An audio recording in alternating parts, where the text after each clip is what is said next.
कहानी की शुरुआत होती है कोलोराडो की एक हाई सिक्योरिटी जेल में, जहां रे ब्रेसलिन नाम का एक आदमी कैद था। एक दिन एक कैदी ने उसे जैक्स नाम के दूसरे कैदी से बचकर रहने को कहा, क्योंकि जैक्स रे पर हमला करने का प्लान बना रहा था। अगले दिन अपने प्लान के हिसाब से जैक्स ने रे पर हमला कर दिया, लेकिन वो रे के सामने टिक नहीं पाया और आखिरकार रे जीत गया। लेकिन इसी लड़ाई के चक्कर में गार्ड्स ने सजा के तौर पर रे को अलग चेम्बर में बंद कर दिया। ये जेल का वो हिस्सा था जहां सबसे खूंखार कैदियों को 24 घंटे कैद में रखा जाता था। रे के इस नए कमरे में कोई खिड़की तक नहीं थी, सिर्फ एक टॉयलेट था। इसके अलावा कैमरों की मदद से 24 घंटे उस पर नजर रखी जाती थी। अब रे तुरंत इस जेल से भागने के प्लान के बारे में सोचने लगा। उसने जेल में घूमकर हिसाब लगाया कि जेल के पास ही एक गैराज है। इन दिनों जेल में गार्ड्स भी थोड़े कम थे, इसलिए अगले कुछ दिन तक रे ने बहुत बारीकी से हर गार्ड का चाल चलन देखा। उसने देखा कि गार्ड्स ठीक 7 मिनट के लिए बाहर सिगरेट पीने जाते थे। अब उसे सिर्फ अपने कमरे के दरवाजे का पासकोड पता लगाना था। इसके लिए उसने खाने के साथ आने वाला दूध का प्लास्टिक उतारा और चुपके से पासकोड की स्क्रीन पर लगा दिया। जल्द ही उसे पासकोड के नंबर मिल गए और फिर उन्हें सही तरीके से अरेंज करना कोई बड़ी बात नहीं थी। इसके अलावा उसने बाहर मौजूद अपनी टीम तक भी खबर पहुंचा दी कि जिस दिन वो भागेगा उस दिन ठीक 4 बजे उन्हें साथ की गैराज में आग लगानी होगी। आखिरकार वो दिन आ ही गया और रे पासकोड लगाकर कमरे से बाहर निकला। फिर वो पाइप्स वाले रास्ते से होता हुआ गैराज तक आ पहुंचा और उसी समय उसकी टीम ने बाहर विस्फोट करके सबका ध्यान भटका दिया। जल्द ही फायर ब्रिगेड वहां आई और रे चुपके से उनकी गाड़ी के नीचे लटक कर भाग निकला। आखिरकार उसके साथ ही एबिगेल और हश उसे लेने आए, लेकिन फिर उन्होंने रे को एक खाली सड़क पर छोड़ दिया। जल्द ही पुलिस ने उसे पकड़ लिया, पर तभी लेस्टर नाम का एक आदमी वहां आया और उसने पुलिस से रे को छोड़ने को कहा।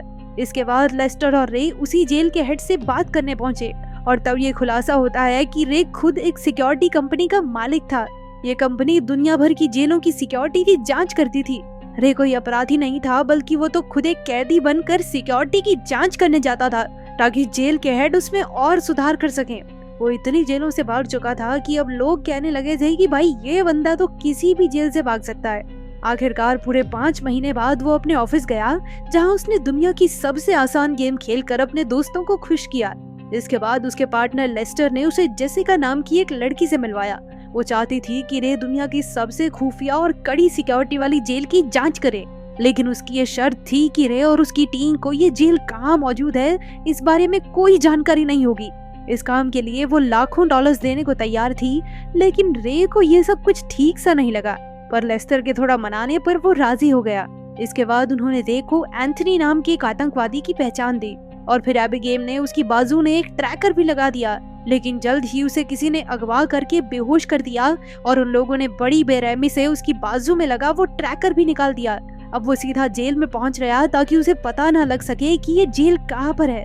जब रे की आंख खुली तो उसने देखा कि वो एक कांच के डिब्बे में बंद था और उसके चारों ओर कई कैदी थे। इसके बाद रे की मुलाकात जेल के वार्डन हॉब्स से हुई, लेकिन रे को तो बताया गया था कि वार्डन का नाम मार्श होगा।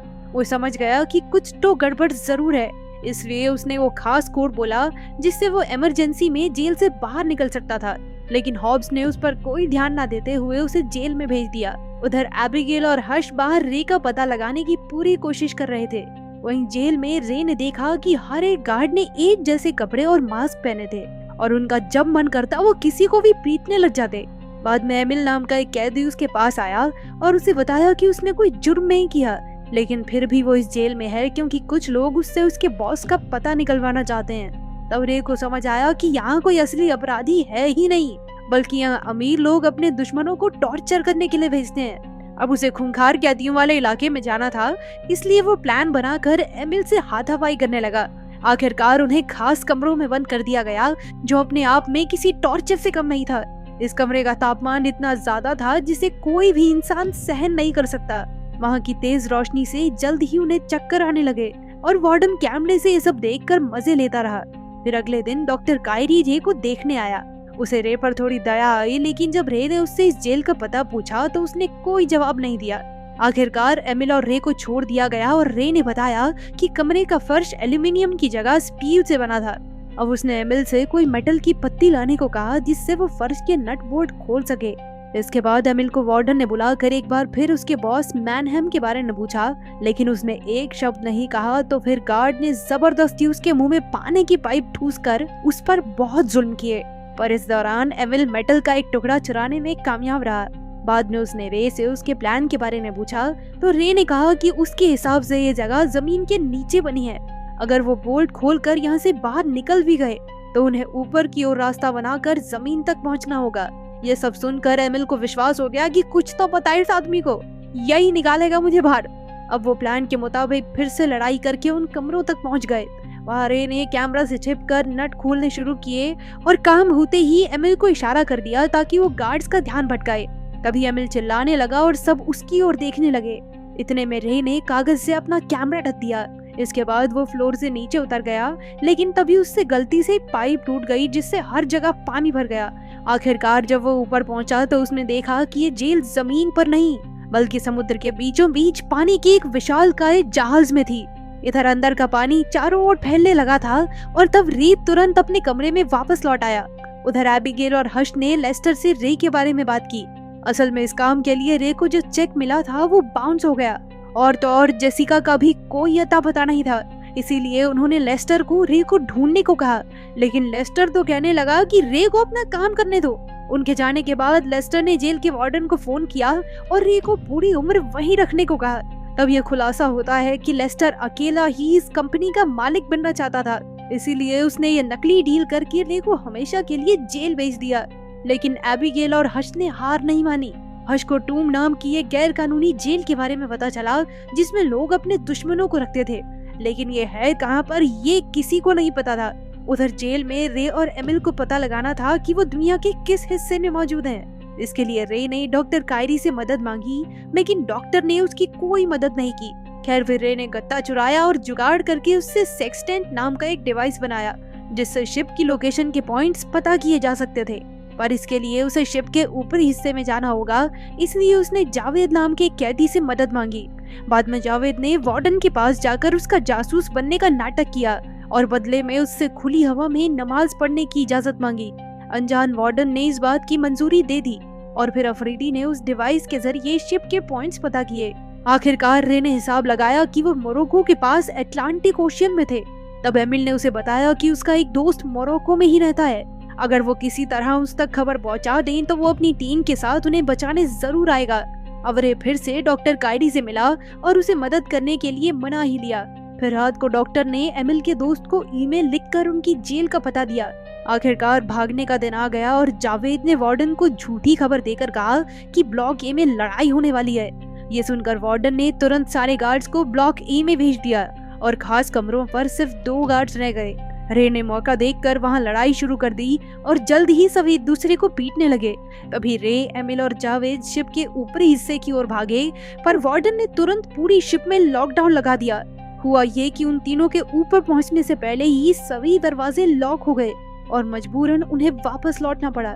उसी वक्त एमिल का दोस्त अपने आदमियों के साथ हेलीकॉप्टर में वहां तक पहुंचा, लेकिन शिप में गार्ड्स और कैदियों के बीच धुआंधार गोलीबारी चल रही थी।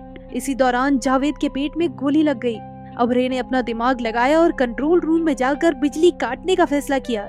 इस तरह वो ऊपर का दरवाजा फिर से खोल सकते थे। उसने एमिल को जावेद का ध्यान रखने को कहा और खुद आगे चला गया। तभी जावेद ने एमिल को भी आगे जाने को कहा, क्योंकि वो जानता था कि वो ज्यादा देर तक जिंदा नहीं रह पाएगा। मजबूरन एमिल को उसे छोड़कर भागना पड़ा और बाद में गार्ड्स ने जावेद को मार डाला। उसी वक्त रे शिप की बिजली काटने में कामयाब रहा और उधर एमिल भी भागकर छत तक आ गया। अब वो दौड़कर अपने दोस्त के हेलीकॉप्टर तक पहुंचा, लेकिन पीछे से जेल के गार्ड्स उन पर हमला करने लगे, पर उन्होंने हार नहीं मानी और गार्ड्स का सामना करते हुए रे के बाहर आने का इंतजार किया। लेकिन रे तो बदकिस्मती से अंदर पानी के टैंक में फंस गया था। गार्ड्स हर तरफ उसे ढूंढ रहे थे, इसलिए वो दरवाजा खोलकर सीधा समुद्र में कूद गया।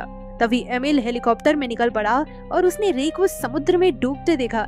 उसने तुरंत हेलीकॉप्टर से सीढ़ी फेंकी और आखिरकार रे ने उस पर चढ़कर शिप में मौजूद तेल के टैंक्स पर अंधाधुंध गोलियां बरसाई। जल्द ही शिप में जोरदार धमाका हुआ और वार्डन अपने गार्ड समेत वहीं मारा गया। आखिरकार एमिल और रे सुरक्षित मोरक्को के किनारे पर आ गए थे। तभी एक गाड़ी उन्हें लेने आई और उसमें से जेसिका बाहर निकली।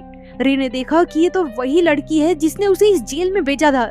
जब एमिल ने बताया कि ये उसकी बेटी है तो ये सुनकर रे के होश ही उड़ गए। तब जाकर ये खुलासा होता है कि असल में एमिल ही मैनहेम है और सबको लगता रहा कि मैनहेम उसका बॉस है।